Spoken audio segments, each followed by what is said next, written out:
Good morning, part 2.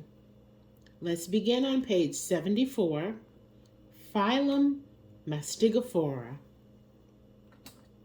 As you can see from figure 3.1, one of the characteristic features of organisms in Phylum Mastigophora is a flagellum, which is used for locomotion. Because of this characteristic feature, members of this phylum are often called flagellates. Flagellate, a protozoan that propels itself with a flagellum.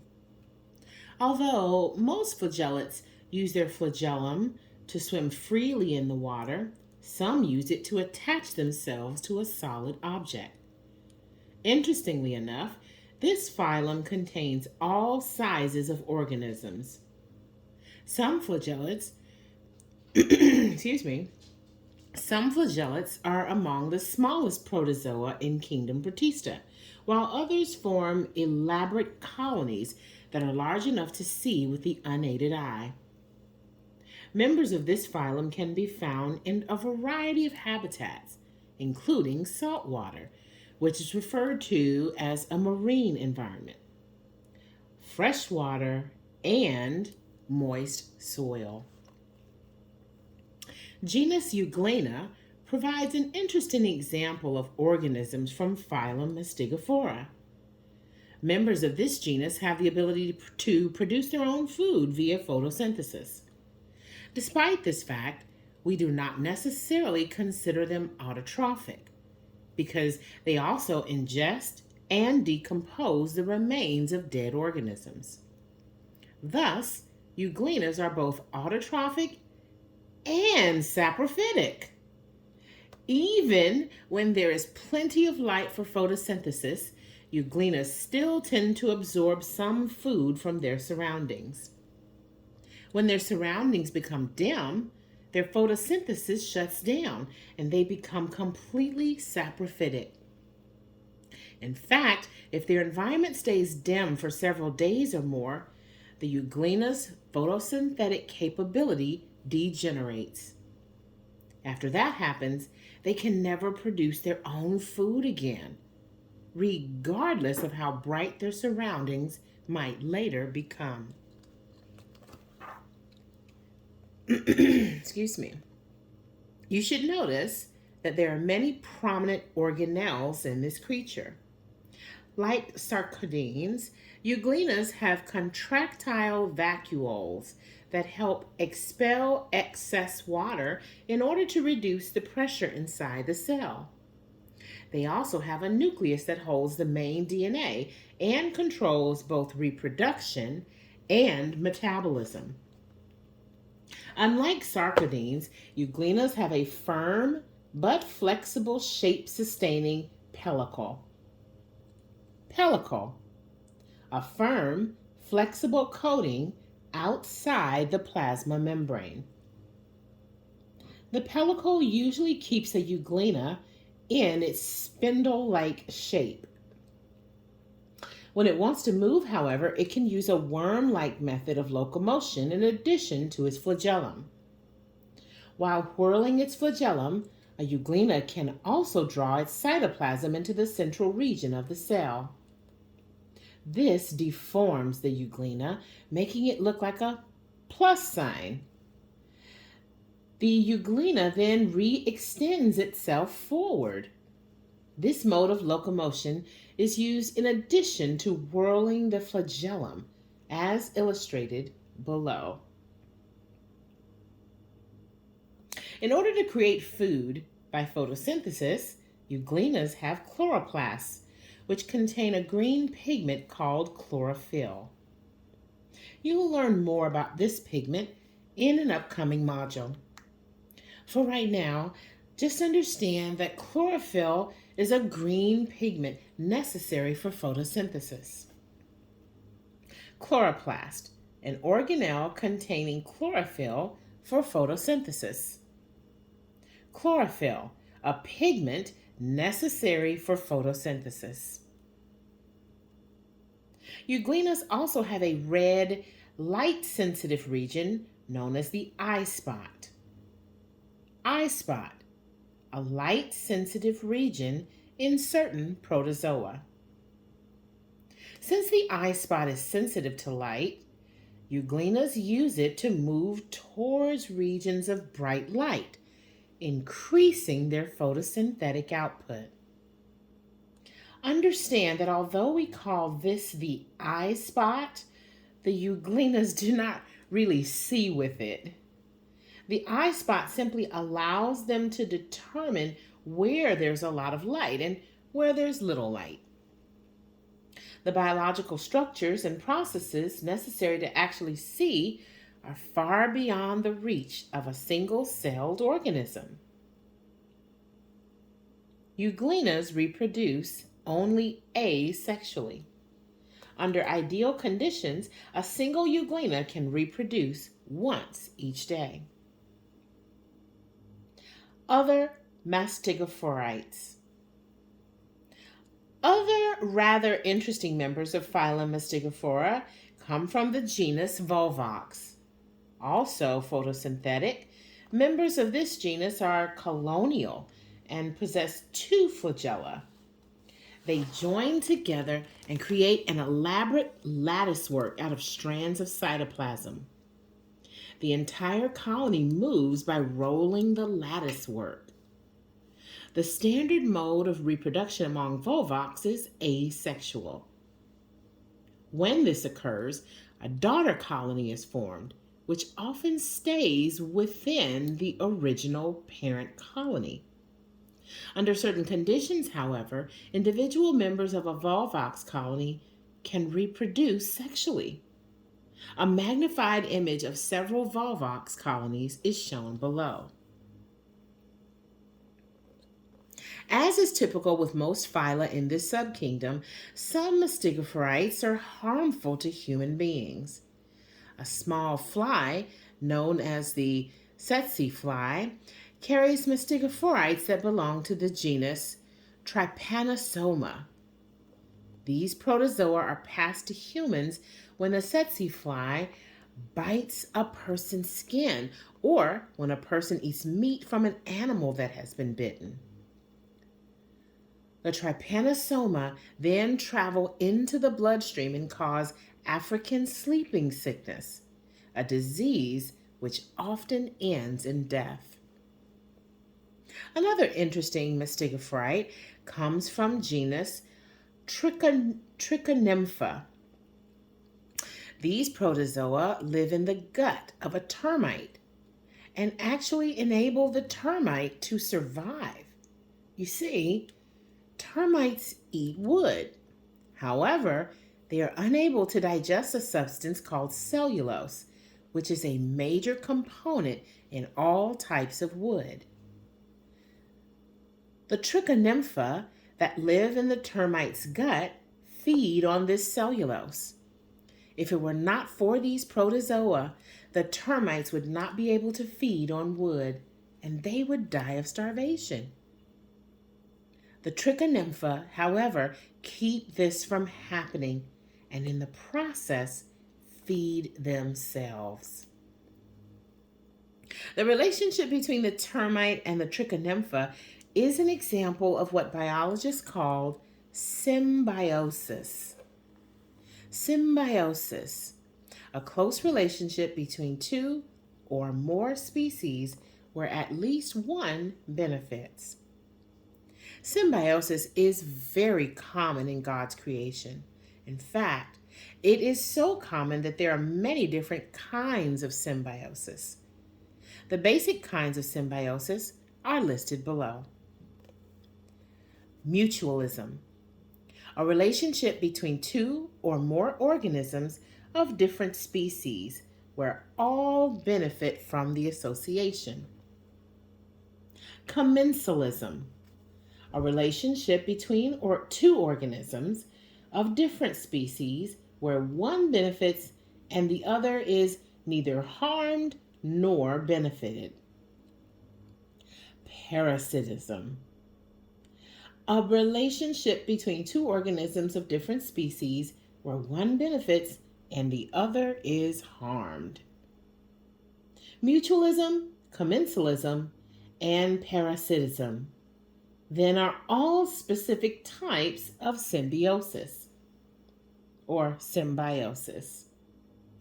The relationship between the termite and the trichonympha, for example, is symbiosis, but specifically, it is mutualism because both species benefit.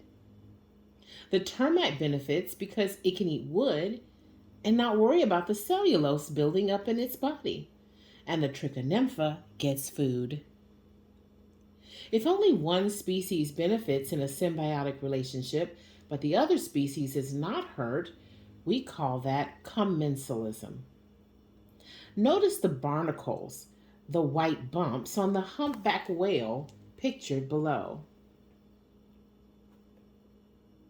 Barnacles are living creatures, and some live on the skin of whales. They benefit by living on the body of a whale because they're protected to some degree from predators since they move with the whale. The whale does not benefit from the barnacles, but it is also not harmed. As a result, this symbiotic relationship is an example of commensalism. Parasitism is a symbiotic relationship between two species in which one benefits and the other is harmed.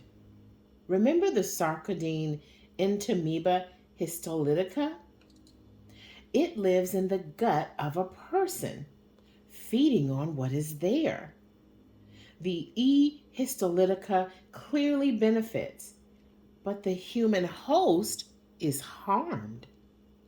As discussed earlier, E. histolytica causes dysentery, which can even lead to death.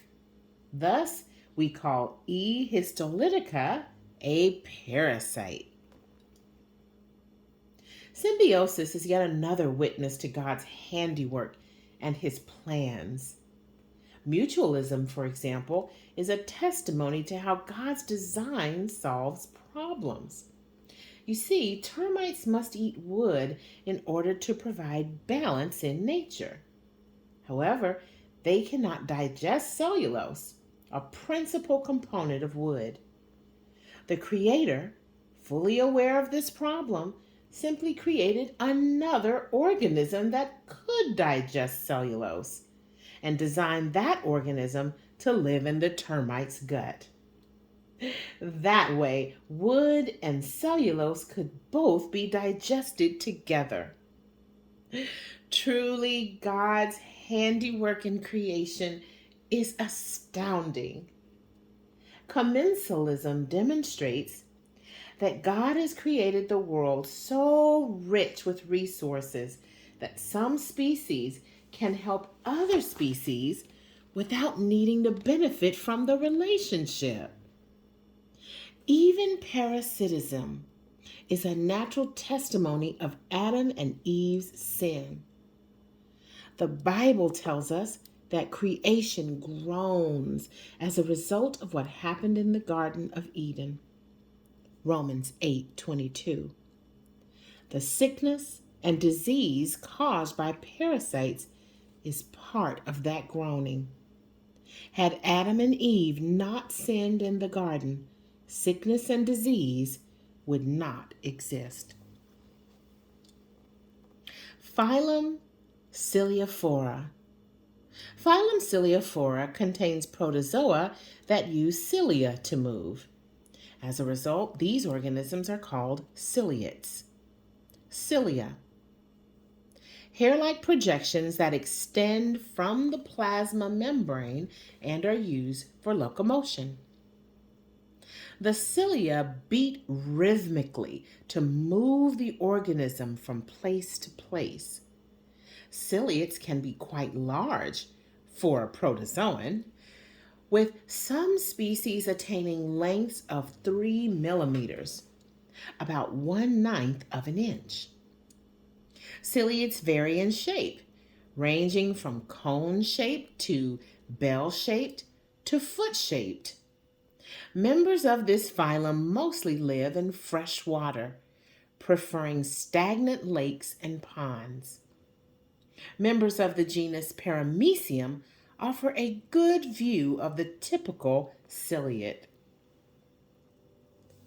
The most obvious feature of the paramecium is its macronucleus.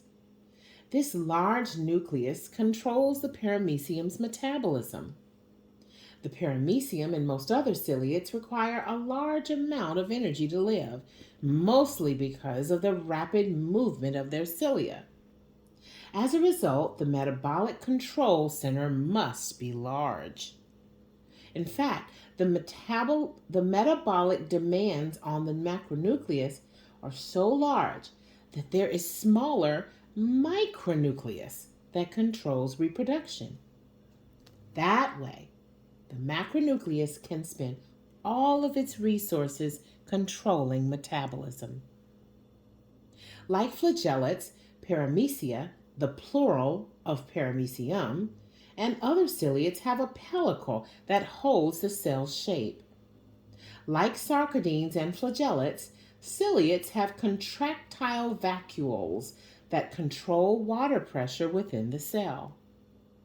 Like sarcodines, paramecia have food vacuoles to hold food while it is being digested. The paramecium, however, has a unique method of feeding. Paramecia have an oral groove that is lined with cilia. These cilia sweep food, bacteria, algae, and other ciliates into the gullet through the oral pore. When it is full of food, the gullet then pinches off, becoming a food vacuole. The food vacuole then travels throughout the cell, floating in the cytoplasm. That way, the food is spread throughout the cell as it is digested. Any undigested portions of the food are expelled through an anal pore. In addition to the asexual reproduction that is typical among protozoa, paramecia can also engage in a form of conjugation. In this process, two paramecia attach to one another at the openings of their oral grooves. Then, they exchange DNA with each other. Thus, unlike the conjugation that occurs among bacteria, which we studied in the previous module, this conjugation results in a mutual exchange of DNA. After the conjugation is complete, the two paramecia separate from each other and then immediately reproduce asexually, each making a new paramecium. Since there was exchange of DNA in the conjugation, the offspring produced in this way will not be exact duplicates of their parents prior to conjugation. Instead, their characteristics will be a blend of the characteristics of the two original paramecia. Other members of Phylum Ciliophora. While looking at pond water under the microscope, you might have seen another important ciliate, one from the genus Stentor. This ciliate can grow as large as 1/10 of an inch. Common in freshwater habitats, members of this genus are shaped like a trumpet. They have cilia which surround their gullet. As the cilia beat back and forth, a microcurrent in the water is created. This current sweeps food into the gullet, sometimes at the rate of 100 protozoa each minute. Stentor eat all kinds of protozoa, including paramecia and bacteria. Although most ciliates are not pathogenic, one particular species, Ballontidium coli, is a parasite of many species, including pigs, rats, and guinea pigs. These ciliates can form cysts that survive in the fecal matter of their host. If an individual eats food or drinks water contaminated with such infected fecal material, the individual can become infected as well. In humans, infection by B. coli can result in severe dysentery. B. coli infection in humans is not common in the U.S., but it is common in tropical regions of the world where malnutrition occurs and where pigs and humans live in close proximity to one another. Phylum Sporozoa. This phylum contains the protozoa that have no real means of locomotion. There are more than 30,000 species in this phylum, and they are all parasitic. The main characteristic of the sporozoa, however, is that they form spores at some point in their life. Spore, a reproductive cell with a hard protective coating. Much like a cyst, a spore can survive for quite a while, even in unfavorable conditions. Sporozoa typically form their spores as a result of a unique form of asexual reproduction, illustrated in the figure below. In this form of reproduction, the nucleus divides while still inside the cell. This may happen several times, resulting in several different nuclei in one cell. Cytoplasm concentrates around each nucleus, and hard shells form around the cytoplasm. This makes several spores. The cell then disintegrates, allowing the spores to be released so that each can grow into a new sporozoan. Spore formation is not the only type of reproduction in which sporozoa engage, however. The best way to illustrate this is by example. Genus Plasmodium is home to very deadly sporozoa. These parasites cause malaria, a disease that has claimed countless lives over the years. Spread by the mosquito, members of genus Plasmodium have a very interesting and complex life cycle that is typical of the sporozoa. This life cycle is illustrated in figure 3.10 on the next page. In the gut of a female mosquito, Plasmodium reproduce and form spores which end up in the mosquito's salivary glands. When the mosquito bites a human, it injects saliva into the bite wound. This saliva keeps the blood from clotting, making it easy for the mosquito to ingest blood. The saliva also contains spores of Plasmodium. These spores lose their hard shells to become new Plasmodium. They then reproduce in the human's liver. After that, they enter the bloodstream where they invade the red blood cells, cells that carry oxygen throughout the body. The Plasmodium reproduce again inside the red blood cells, causing them to burst. As the infection progresses, the symptoms, fever, chills, and shaking, become more and more severe until death occurs. Plasmodium spread because once in the bloodstream, they will infect any other mosquito that bites an infected human. Thus, infected humans infect mosquitoes, which in turn infect more humans. Plasmodium must form spores while they are in the mosquito because the salivary glands do not provide a habitat that is suitable for their survival. However, once inside the infected human, conditions are ideal for the Plasmodium, so future reproduction does not require the formation of spores.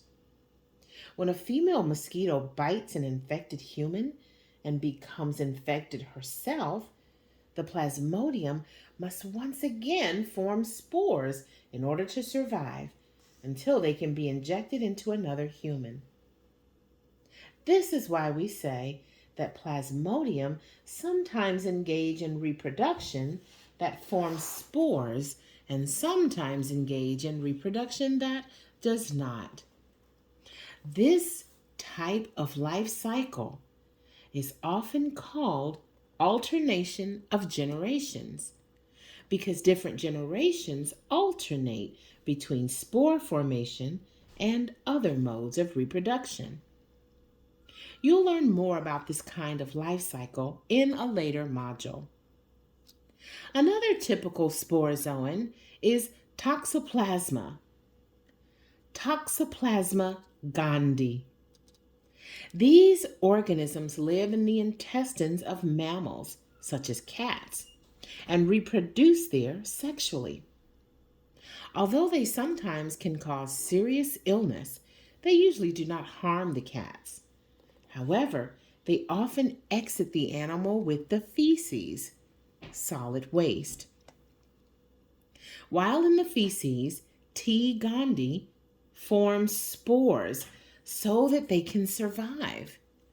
These spores are then spread through houseflies, cockroaches, insects, and direct contact with the cat feces. Once they infect a human, they reproduce asexually, causing the disease toxoplasmosis. This disease causes severe birth defects in pregnant women, which is why doctors tell pregnant women that they should never empty litter boxes or otherwise clean up after cats. Before we go on to discuss subkingdom algae, perform the following experiment to review subkingdom protozoa. If you do not have a microscope, please read through the experiment to get an idea of what it covers.